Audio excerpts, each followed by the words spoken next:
Hi, what is the biggest fear of your life? The biggest fear of my life, or most of my life, was to introduce myself. Introductions have always been really difficult for me, and so I was termed as an introvert during my school days and college days.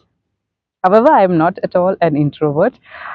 Today I'm going to answer the question, what is spirituality according to me? Now, most of my friends and well-wishers, they are struck, or they are wondering as to what is happening in my life, and I'm trying to simply answer that question.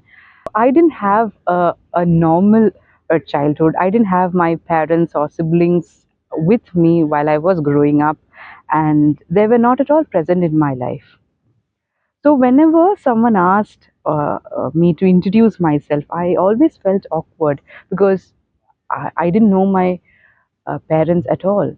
I didn't know who they were, and whenever I tried to introduce myself in such a way, the reactions that I got from my friends were not comfortable. They always uh, tended to keep me away. So, as a child, that is like 7 or 8 year old, I learned that whenever I spoke about my parents, the society was not willing to accept me. So I try to hide that fact about me, and I used to introduce myself in other ways, or try to avoid introductions altogether and not meet many people. So I sought libraries, I sought books as my best friends. uh, and whenever I had some spare time, I used to go to the library and just go through the books. Now, when I was in second standard, I read the Holy Bible, and when I was in seventh standard, I started reading the Divine Romance by Yogananda. When I was in standard three, that is around 8 years old, 7 or 8 years old, uh, I approached two of the popular kids in my school and asked if I could be their friend. And they said, they asked me about my parents. And once I answered, or once I told them that both of my parents are not with me, and I come from a socially poor background, they refused to become my friends. Then on, introductions have always been painful for me. What is your name?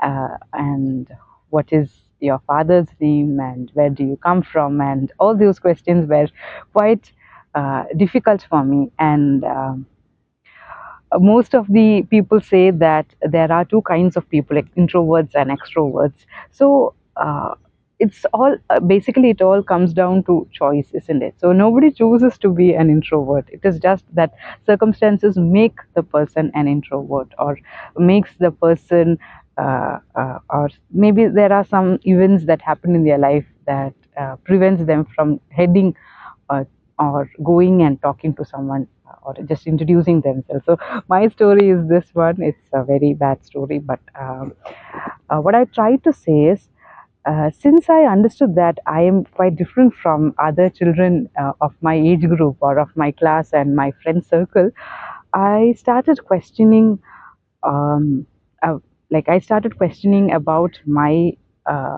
surroundings. I started questioning about my birth, and I had a lot of questions about why my childhood or my student life is different, why my parents are away from me. So I had a lot of questions, but none of the adults or well-wishers in my life could answer any of those questions.